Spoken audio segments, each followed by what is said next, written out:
Okay, so now we're going to talk about having a vision and mission for your company, okay, which is a really highly important thing for us to do, because it's really going to be the point that makes us stand out from where our competition is and give us a greater sense of purpose in what we're trying to achieve for our company, which I'm pretty sure you'll agree is an important thing, particularly when you're trying to drag yourself out of bed and get back to it sometimes.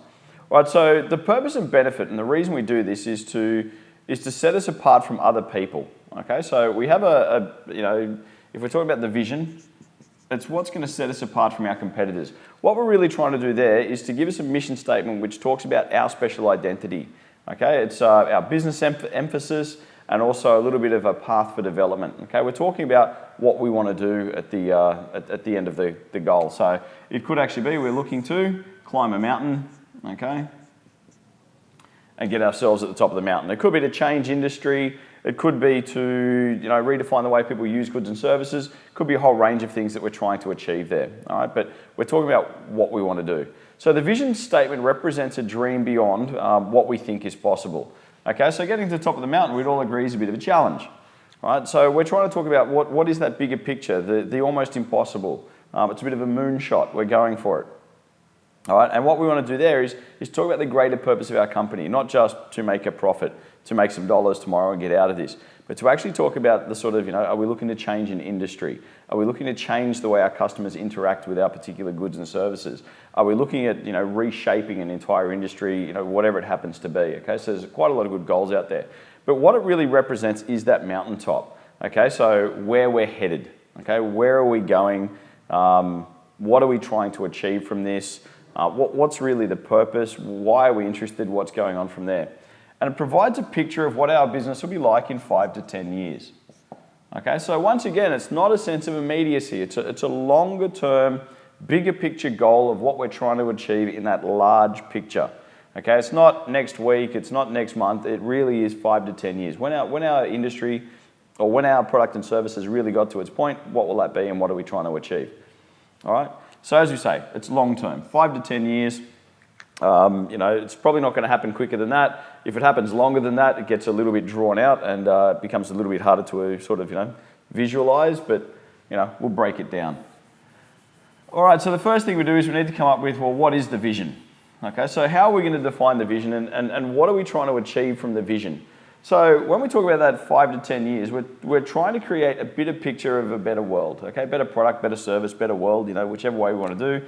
We're talking about that mountain, we're talking about that flag, we're talking about us being there, and that flag represents, the industry, okay, and what we want to do with it. So what we do is we come up with a very good vision for our company, and we sit down and we work out, well, okay, why are we doing this? And when we start to work that out, we allow people to be motivated by what we're trying to do, to want to join and want to play. And it allows people to reprioritize their resources and their time to start moving everything towards that vision. And what it starts to give us is a few key things. It gives us empowerment. Okay, so people are empowered. Okay, people love to have some greater picture they're working towards. What am I trying to achieve here? Where's this going to go?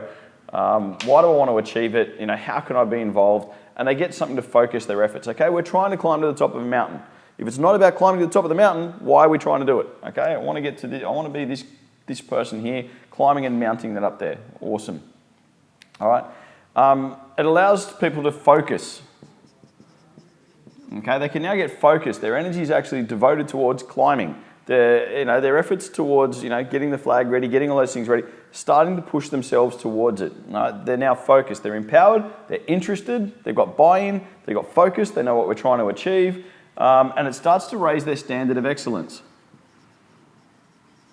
Okay, so they won't just come along and do the least possible work to avoid being fired. They won't just sort of give you that low ball, I'll come in on Monday and do my job, etc. They start to really actually take interest in it. Okay, it allows people to take interest and know they're working towards a better purpose and push themselves forward and to start setting a higher standard. They're not just happy with what passes, they want to actually get involved in creating something bigger. Okay, because now they have a sense of meaning. Okay, they know that the work they're doing actually has a purpose. We're not just doing this because we have to or doing this to get paid. We're actually doing this because there's something we're trying to achieve. All right? And actually having something we're trying to achieve is massively motivating for people. They don't just go, oh, well, I just come to work every day, I make coffee, I sell coffee, I go home, I come back, I sell coffee. we're trying to change the coffee industry. Okay, we're going to come up with some new way of doing it. They can take a little bit of pride and meaning and start to understand what they can contribute. Okay, the other thing is it starts to give hope. Okay, so once again, they give a little bit of hope for the future. Hey, we can make this better. You've been working in industry and mountain climbing. It hasn't really been what you wanted. Well, let's create that bigger picture that you want. And that allows them to go, hey, maybe there's a better alternative. And they can actually start to get a little bit of hope as well. They know that you're also attached to them and interested in what they're doing. Okay, so once again, it's a bit of a team, it's a bit of ownership, that hope factor comes in there, okay, which gives them a sense of unity. Okay, if we all know we're trying to achieve the same goal, when problems come along the way, because there's snow or there's loose rocks or whatever it happens to be, we all keep working together because we know we're still trying to achieve the same thing. Okay, people aren't in conflict as much. They know there's a common purpose, we're all working towards that. How do we get there? The conversations become about how, not why. They become conversations about let's rather than let's not, or avoidance, etc. Okay, when the challenges come, it allows them to do that. It also provides continuity. Because over the next 5 to 10 years, it's easy to sort of lose track about, well, what are we doing? Why are we doing it? Does this really add to anything? Why did I do that bit of work? What was the purpose? Okay, they actually start to see when we achieve other smaller goals. We got to the base of the mountain, we started the climb, whatever it happened to be. They can actually see in the stages about what they've done and where that's contributed as we start making our journey upwards. All right, kind of important. Okay, it then also starts to raise, as I say, that commitment level. Because you're committed to them, so they can be committed to you. They know you're not just here for tomorrow and then getting out. They know that you've got a longer term interest and they can be part of that. Okay, so you're committed to them and committed to their engagement, and therefore they can actually be committed back to you. Now when I say they, that could be your customer. Your customer knows that if they engage your service, you're not disappearing tomorrow. Your interest is in being there long term. If you're their supplier, they know they can rely on you for years and years because you intend to be there for some time. You're not just getting in, get rich quick and get out, 2 minutes later. And it also then, by having that vision, allows you to create the positive change. Okay, you can actually go and achieve that goal and make this the better industry. You can improve what it was you set out to improve. Okay, you are now in the position of making a positive change to what you're doing, where you're going, how you're doing it. All right, so this is about having the vision. What are we going to do? We're going to climb a mountain in order to make customer service better across the coffee making industry or whatever it happens to be. And we're pushing towards that set vision. Okay, I've got a vision of this can be a much better way of doing things. Let's make our company do exactly that. All right, so that's really the understanding the vision and what it gives us. Okay, but that's nice. We've talked about a mountain. We've told you where the mountain is. We've told you what our intentions are for the mountain and the fact that we want to climb it, and that's all really cool. But we now need to know, well, how is that going to happen?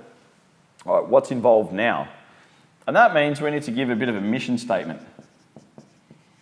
or define the mission. Now, the mission itself, or when we're starting to put that out there, this is what we're going to start letting the customer know about, which is a sort of a 3-phase or 3-element task here. And the first thing I need to do is start talking about, well, how, okay? We're going to start informing the customer about what we're trying to achieve, how we're going to achieve it, and what it is we stand for as an organisation. And the first thing we're going to start thinking about is putting that vision that we just had into a vision statement. To be the #1 provider of coffee services in Sydney, or whatever it is that we're trying to do, where we're trying to grow to. Okay, so what this allows us to do is it allows it if we were performing perfectly, what would we achieve? Okay, if everything works well, what are we trying to get to? And we need to try and put it into some sort of measurable, which means we start talking about then having a purpose statement. Okay, which becomes a little bit of a story. Okay, well, why? Okay, if that's your vision, if you want to become the #1 coffee provider, well, that's fantastic, but it's a little bit hard to sort of measure and relate to. But now let's talk about a purpose statement then. Start telling us about, what is the definition of our business, okay? The what and the how, and what are we trying to do? What's the purpose? Why are we trying to do that? How do we intend to be able to do that? What's going to come into those sort of details? So the vision is telling them what we want to achieve, and the purpose statement to some degree is starting to talk about, well, why we want to achieve it and how we want to achieve it. And then underneath that, we start talking about values. Okay, what's important to us? You know, if we're talking once again about the mountain and the person at the top of the mountain, you know, that's the vision. Awesome. You've told me you want to climb mountains. The purpose statement says, you know, a little bit about, well, how that's going to happen, where that's going to happen, why it's happening, why are we climbing the mountain? Okay? And the value statement starts to talk about the values of the business or how it's going to work as a human enterprise. And what I mean by that is we're going to start to look at, values. So we might say, well, okay, look, we're actually about teamwork. To us, whether we reach the top of the mountain or not, which we really want to do, but if we don't, but we can make it a better world along the way because people got some friends and we're climbing, even if we never reach the top, you know, understanding, you know, values of teamwork or community is what drives us. We'll always keep aiming for the top, and that's really where we want to go. But for us, it's more value if a group of people tried and worked together than one person got up there by themselves and left their mates behind. You know, like, what are you about? You know, what does your organization stand for? Does it have some values? Does it have those human elements? Your business is almost like a person. You need to treat it accordingly. Make it something that your people can relate to.